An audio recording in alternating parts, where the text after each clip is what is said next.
Good morning. My name is Sonal Kalra, and I'm really happy to see smiling faces in the audience at this convention because, by the sheer fact that I interview people from cinema, automatically ensures that my session has happy faces more than a lot of other subjects. So one feels lucky.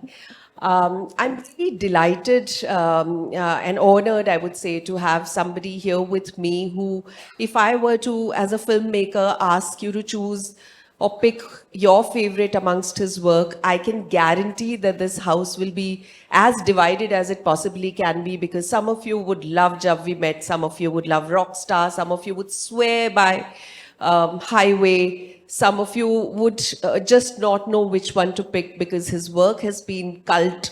If there's one director with whom we can associate the word cult, that's him. But apart from being one of the finest filmmakers in our Hindi cinema, he's also one of the finest human beings that you'd come across. And you'd see all of that in the session as we go on. I'd urge you all to give a big round of applause to Imtiaz Ali. Thank you. Thank you, Imtiaz, for doing this for us. I must tell you that he's quite a recluse. I've done several sessions with him, but it's really difficult to get him to attend. But I've realized that whenever there's a session in Delhi, there is a little bit of soft corner that he has, considering the fact that he's from Hindu college here. He started the theatrical group Ibtida. Started the drama society. So, क्या है ऐसा दिल्ली में that kind of draws you to Delhi? The fact is that when I was in Delhi, I didn't like it at all. And I found it much too aggressive and coarse. That's just a subject of the kind of people I was hanging with. None of you elegant gentlemen and ladies were in my company at that point of time, I feel. But I had very strong views about Delhi. And I think Delhi also takes a little time to start showing its grace and beauty to you. And that's what has happened. After leaving Delhi, I have been a fan. I've, for every opportunity, tried to come back over here. I find the city very cinematic. So almost all my movies are based out of Delhi and almost none out of Bombay. And maybe nostalgia is also something that I personally love a lot. And you're clearly making up for not liking Delhi around the time that you were here. Well, I must tell you that this audience has people from a lot of cities apart from Delhi, and everyone's, very eager to hear from you on the subject of the session today, which is the director, the medium, the market. And I'd straight away dive into that. Do you think the market has kind of overshadowed the medium, and do you think the medium and the market have overshadowed the creativity of the director in any which way? You know, I have a point of view on this, and it is actually recently occurred to me that it is perhaps the medium that is changing to the need of the filmmaker or of the storyteller, so to speak. I feel that there was a time when, for instance, a personal example, I thought of a certain story and I tried to make it as a feature film because that's the only thing that was going at that point of time. I was making feature films. But that story seemed to have the need of a longer duration. Also, it was more of a character study and it was not so plot driven. So if I had to make it into a feature film, I had to fit it into 2 hours. I had to make it very plot heavy, where I wasn't being able to do justice to the character. And the story that I'm talking about is called She. Ultimately, years later, when the OTT appeared, and we had the option of making shows with longer duration, etc. Then I posed it as a show, and then it became a show. So I felt thankful at that point of time that there was this new option for me to put up a story which is of a longer duration, also of a different intent, a different character. Now there are even more options. When a story comes to anybody's mind, it has a certain natural duration. What the creative person does is try to fit it into what is possible in the medium and what the market has allowed. I feel that this changeover is happening more from the creative man's side, going into the medium, and the market is ultimately with a phase lag going to follow. So completely take your point on the fact that medium has helped the directors and the filmmakers because now there's so many possibilities. But on the market bit, do you not, you and I were talking backstage and you mentioned that there have been challenges for filmmakers at every stage of their lives. Do you not feel that the pressures of markets, the pressures of box office, the pressures of earning a certain kind of money is the biggest challenge that the industry is facing? Would you say that that's a challenge that you face when deciding on projects? Of course, I think the pressure of box office has been there before I came into the film industry. Actually, I remember my relatives had cinema theaters in Jamshedpur, which is where I come from. And they got very affected when television appeared on the scene. I remember when television happened, they thought the cinema theaters might shut, but they did not. Then the VCR appeared, and we started getting cassettes of the films, many of them pirated. We Yeah. didn't understand what piracy was those days. And then we thought again that cinema theaters would shut. But again, they did not. Then now there is OTT, and there are many things that have changed. For instance, when I came into the film industry, and this is what I was telling you, everybody was actually very worried because they thought movies are not working anymore. People are not coming into theaters. What I realized in retrospect was happening is the formula film, so to speak, was disintegrating. A certain type of film that was made in the 80s and 90s, they weren't working anymore. And so people didn't know what to do. And that is exactly what created the opportunity for many directors of my age and my time to come in and start telling their stories and saying to everybody, I know what will work. Mujhe pata hai.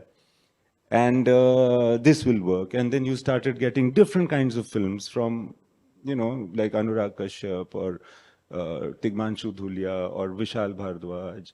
There's a whole plethora of people that all of them have actually come from Delhi in a way, because all of us have trained here, all of us have worked here in theater, and then we moved out over there. So the opportunity obviously was created because we were only telling the stories that we know. And this is the important thing that I feel.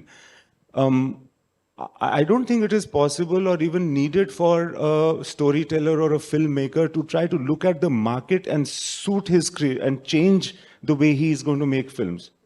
If you can look inside and see what comes naturally, I feel, I'm a believer of the fact that the medium or the market will not only allow it, but also promote it. I think we try to fit in too much. Yeah, but Imtiaz, a storyteller in your scheme of things is supreme. The story that they have to tell. But you know how it happens is that in each era, the genres, one or the other genre would rule.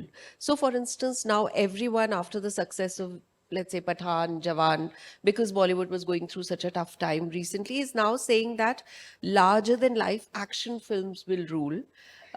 Is I'm assuming that is time if somebody would bring in a small, nice love story to a producer or to a studio, would find it difficult to get takers because people are now of the firm assumption that it needs to be larger than life, and only then people would go to the theaters because baki to hum OTT pe dekh lenge, ghar pe dekh lenge, we'll wait till it comes. So where does the story go in that You are challenge? totally right. This is how the market will react. Yeah. And this, the people who are investors or who constitute the so-called market will decide in this way. Till somebody makes a small, sweet, romantic film and some trailblazer kind of a producer and financer finances it, and it does extremely well because it was very good. And then everybody will be saying, oh, you know what, this might happen a couple of years later, that let's just make love stories. These big action films are not working at all. And firstly, it will be seen as a crisis, then it will be seen as an opportunity. And then everybody will try to make that kind of film. And some of them will succeed, but many of them who are just also running might fail. I feel that the only option that I have personally is to tell the story that comes to me. I can't fabricate it based on what the market is. Based on what's running right now. So that's why I'm taking you back to your own journey. And let's look at Jab We Met, which was your second film after Socha Na Tha. I don't know how many of you have seen Socha Na Tha, but I'd always consider it to be one of the finest films, and that was his first. It was an Abhay Deol film. If you get a chance to watch it, please do. But a lot of people know him for Jab We Met.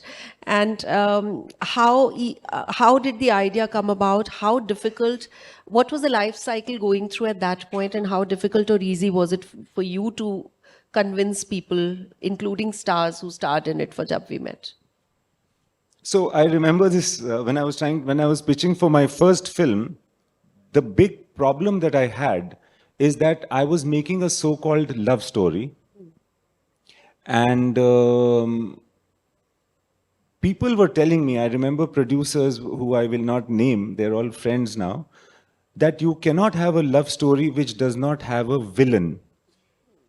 So your story, it has good scenes and all that, but it does not have a villain. The example that was given to me is that the biggest love story in Indian cinema is Mughal-e-Azam. And that is because, not of Salim or Anarkali, but because of Mughal-e-Azam, because of Akbar. And he is such a strong barrier between the lovers that the movie becomes good, because somehow the lovers have to surmount him. And that's the struggle of the film. What is the struggle of your film? There is, like, even the father is good. There is no resistance. How is it going to work? So then he obviously did not produce my film. And it took me to a few producers. Finally, I came down to the most unlikely one, which is Sunny Deol. He's the one who produced my film. And I thought, ये तो action hero है. इसको बोलूँगा तो ये तो मार ही डालेगा मुझे. But he was very sensitive. He heard the film and he produced it. So you don't know what you will come across. And at that point of time, you have to be, you have to think. If you are smart, then you can actually give the thought a chance in your head and see whether this makes sense, because you'll only learn later. And of course, you've got to say that this is the logic by which I support my argument. You know, for all the Gadar image that Sunny Deol has, you and I know him, and he's actually indeed one of the most sensitive, soft people that one comes across. I'm sure the whole Punjabi backdrop would have gravitated him towards agreeing to this one, because Jab We Met also appealed not just to the Punjabi audience, but to everyone who wanted a bindas girl speaking her mind out there. And on the subject of Jab We Met, actually, I think everyone, and I've realized that this is peculiar to the film, has a different scene or a dialogue of Jab We Met, which is their favorite. Everyone has, people remember Geet's dialogues by heart. I'm sure Kareena is asked to narrate it every event, even till now, after so many years. What is your favorite Jab We Met scene, and what was the most difficult scene in the film that you had to shoot? I like the girl stranded in the railway station, that whole sequence. There are a few interesting things that happen when she's stranded on the railway station. My favorite part is actually a very vague part which most people won't remember. In running after the train, this girl, she collides against a woman who's carrying tomatoes. And all the tomatoes fall. And this woman gets very annoyed and tries to hold her back to compensate for the tomatoes that have fallen. That is a very small and a transient interaction, but somehow I keep thinking about it again and again. And I find that very funny and interesting. Also because it was a ploy, because finally the logic of the train was only going at a certain speed, you know, and it is conceivable that the girl would run and catch it. So then I had to put up a mechanism over there for her to not be able to get it until the train picks up speed. Because when you're shooting with a train, it's a huge thing, you know. And then you've got to say action at the right time when the train is at the right speed so that the girl just about misses it. If it becomes easy, then she'll just climb, you know.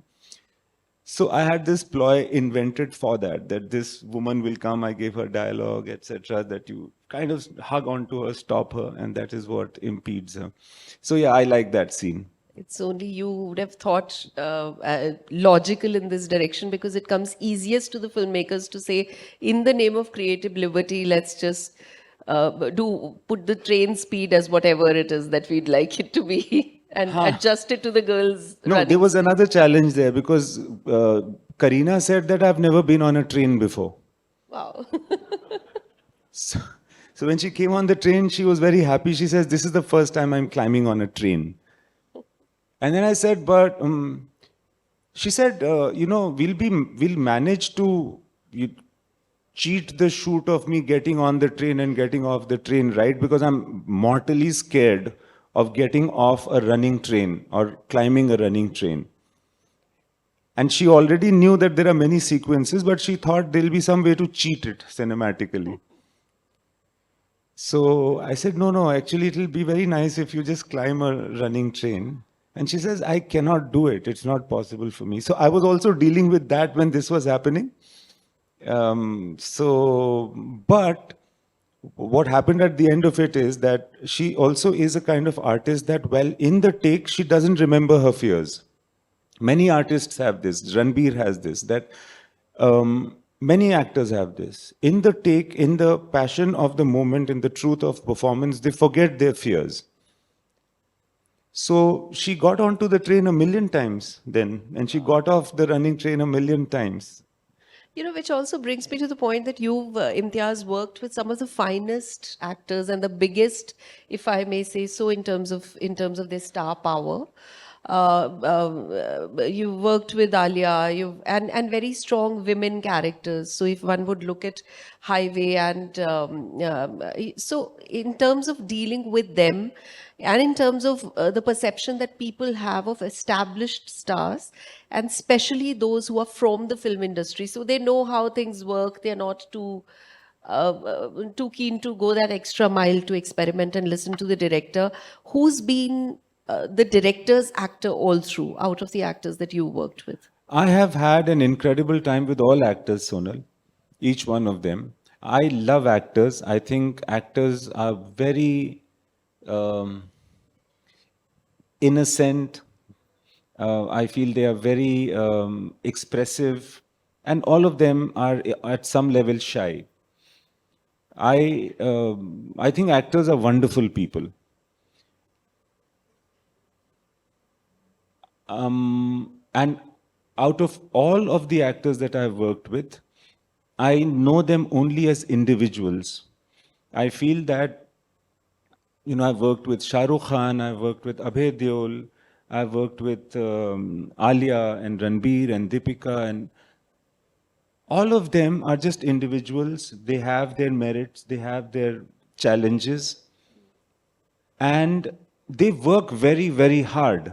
What people don't understand is that actors work very hard. They have to get up earlier than the unit because they have to do their hair and makeup, and clothes have to change, and they have to look fresh, they have to look good. They can't party as much as the rest of the unit is doing. They have to face the light, they have to stand for hours at end. They have to keep themselves positive so that they can take on the personality of someone else and perform it. It's a huge ask. And even physically, especially the girls, because the girls wake up even earlier, they work harder. They have to do costume trials, they have to do hair and makeup. It really takes 2 hours, 3 hours. Every day, I think a film heroine, so called, puts in 3 or 4 hours in just that. Nobody loves it still sitting over there, not getting enough sleep. So they work very hard, and I think they do need a little love. But sometimes things become a narrative. Everywhere I go, people say, how do you deal with tantrums of actors? Frankly, I have faced more tantrums from spot boys than actors in my career. You know, well, that's a good thought. I hope it works towards changing the perception because yes, there is that perception, and this is a this is an audience full of corporate people, so maybe they'd understand this, that I feel that there is no sector, there is no organization, there is no activity in which there isn't an HR challenge. So as the captain of a ship on a film set, what is the biggest HR challenge that you have to face? The quality of the food, I think. You can't believe how the unit reacts when the food is good or bad. It just takes care of a lot of things. If the food is nice and they, after a hard half day's work, get a great meal. It works for me as well, I think. And I think I've really realized down the years that that's something that as a director I have to ensure, and I do. Like I've got certain chefs that I personally know, and I insist that ये होना चाहिए, उसको अमृतसर से बुलाओ, वो पराठे बनाएगा, and so on and so forth. So I think food helps. I think if you can also take care of, see, the fact is that if everybody is well slept, they are less snappy. But not everyone, you can't ensure that each time. But if you, I have to know that if I am getting 5 hours to sleep, then the guy who rounds the cable, the electrician, he is getting perhaps 3.5 hours to sleep every day. So I have to look after his interest in that way and schedule the next day accordingly. Yeah. So on and so forth, you know. And that's all I feel. I think when I was telling you all that there is a fine human being sitting here on the stage, you'd now begin to see what I meant. It's only, see, this perception that I have very deliberately and painstakingly created of being a fine human being it's only to work in my advantage. It is because I want the better output. And I think everybody over here who is corporate will understand that. I'm doing no different, just trying to get more from the guys that work for me. True. I'd really want to know, Imtiaz, how was COVID? And we all know that films took a big hit during the whole COVID phase. Unlike a lot of other industries where there was a work from home option available, films, of course, didn't have that. Theaters were shut. Technology came to the rescue of a lot of industries. Did technology help out, or did people spend time in those 2 years in reading scripts and planning for what they're going to be doing? Yeah, COVID was a big deal for the film industry per se. I feel that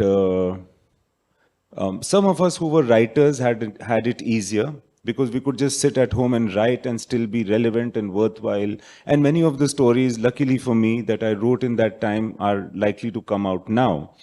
But it wasn't the same for everybody because people were sitting at home. They couldn't go out. And the biggest, I think, challenge of COVID was the fact that in these 2 years, if I put it as that, the perception of the audience changed completely. The aesthetic that they were used to, that changed because all of them were very exposed to different material. Yeah. Sitting at home, all of us, many of us saw programs on the OTT. And if I look at how what I watch has changed over the years, over the COVID time, it is incredible. Yeah. That experience has happened to everybody, and they have all gravitated towards different things. So the good old was not going to work anymore. Yeah. Yeah. This everybody knew. This lots of us knew. Then the number of releases that were happening every year for films, it, from hundreds and hundreds became 2 or 3 during COVID. So obviously a lot of people would have lost the opportunity to earn, the whole. But I feel that now this is the challenge. There'd be 1 or 2 films that do incredibly well in the theaters and the rest are not doing, nobody even goes there to watch them. I feel that the change is because not of the film industry, but of the audience. They are zoned in a different way. Now, every analysis or all the data that we had to assess audience has to be put into a new parameter. New research parameters, because consumption patterns have significantly changed. Yes. You know, I was having a discussion with Pankaj Tripathi the other day, and he said that um, when films get made from the seed stage, we don't really think whether this film is going to be an OTT release or a theatrical. We make a story. Earlier, we would make a story and then figure it out. Now people are saying from the word go, OTT picture bana rahe ho, theater ki picture bana rahe ho, because you used a fabulous term backstage, which is the life is all about now streamers versus screamers. So when is it that streamers decide that this is a streamer one and not a screamer one from the theaters? Yeah, I think it tends to happen early now. But also part of it is financial, you know. You look at the budget, you look at what it's going to take. And OTT is also a guarantee to the filmmaker that a certain amount of money is going to come back. At a time where such guarantees are difficult to come by theatrically. But if I have to make a movie and I'm a director and a producer, I have to speak to the distributors. Now, the distributors, if they are insecure or they are a bit shaken up, then, so if I'm a pure producer or a finance person, I will go back to the OTT and say that I am not getting any guarantee from the distributors that will release the films in theaters, so can you buy the film? After having some sort of an experience in this trade, I will look at the director and writer and then say that, oh, this film, I don't think I can sell it to the distributing community and get a price for it, or I don't think I can put up the money and take the risk in theaters, so therefore, I will take it to an OTT. So he might directly say that, okay, in the composition of the film that you are offering, I will take it to an OTT. So that decision actually is made and should be made by the person that is doing the business. And unfortunately, a lot of people while writing are already thinking that it should be OTT, etc. It is not their call, because that's not the strong suit that a writer has. A writer is a good writer, he should write. Right. And there will be people in the business that can help decide where it goes. You know, you've beautifully explained it from the side of the business decision makers. I'm going to just ask you from the side of the audience. So if I have to go for a theatrical experience with, let's say, a family of 4, where every ticket is going to cost me $500, and a popcorn is going to cost me 500 rupees, and a cold drink is going to cost me as much. There is, and the entire experience runs into a few thousands. Why will people then not say that I'll wait for 3-4 weeks and watch it on OTT? And how would a filmmaker who's made a film for a larger screen feel about that? And what is it that they are doing to sort of try and bridge this gap with the theater owners? Well, it's true. Anybody would think like that, and they do. And we have to understand, I don't think there are easy lessons here. What I understand is that if I were to go to watch a movie, it has to be something special, something promising, something which I individually cannot leave. And I can't wait, I want to watch it now. There has to be some reason for it. Now, how the data of each person's preference is tabulated and how it can be calculated, I hope that there is a very scientific process to do this. But I think it will be like it usually happens by a hit and misses kind of a process, that we'll find that this kind of movie is working, and so therefore that kind of movie will also work. But how can this experience be special, even to a small section of people? You know, Sonal, what can happen is that every movie does not have to be released in the number of screens that Jawan was released in. You know, I can have a small release, but still, to make the effort of going to the theater, even if I don't buy popcorn, there's an effort to go. And after COVID, the people don't take the effort if something is not special. So one has to think of how to really make it very special, even to a small audience. Two of the, I would say, negative forces that hit Hindi cinema in the past couple of years is one, that whole decision that we will, even prior to a film coming, that we will not go watch a film. And I'm not talking about any particular film, I'm talking about the overall cancel culture. And that's one. And the second, which is in particular to Hindi cinema, is the fact that Bollywood ऐसे ही फिल्में बना रहा है, now South is the big thing and South is going to come and rule, etc. How do you perceive both these points as a filmmaker who's worked in Hindi cinema and who's gone through this whole ring? No, I feel that when we say South, there are many film industries there. And some of them and some styles are doing extremely well. And there is much that we can import from there. And we do. I feel that, for instance, Jawan is very influenced by and participated in by a lot of people from the South. And I think one has to learn from the other. That's what I think the Hindi film industry has to do. And it's good that some movies doing well. Like if South films do well, so to speak, people in Bombay usually feel also encouraged by it. Yes. That something is working, and then we can also make things work. So I think South films working well is very good. The other thing is that not all films in South are working in the South. Yeah. See, it's like saying, पुराने ज़माने के गाने कितने अच्छे होते थे, and now the songs are not melodious. We have not heard the unmelodious songs of the 1940s, no, because they haven't survived. Yeah. So many of the films in the South also don't survive and travel to the North. We haven't seen them. So we've seen the good ones, and it's like they used to believe that Bombay films are so good because our trash never went there back in the day. So all of us have ups and downs. As far as the cancel culture is concerned, I feel that, social media throws up these big weapons which people can grab and do a lot of things with. And then comes the solution of how to work with it, etc., etc. But it's democratic power, so you've got to figure out ways of dealing with it on an individual basis.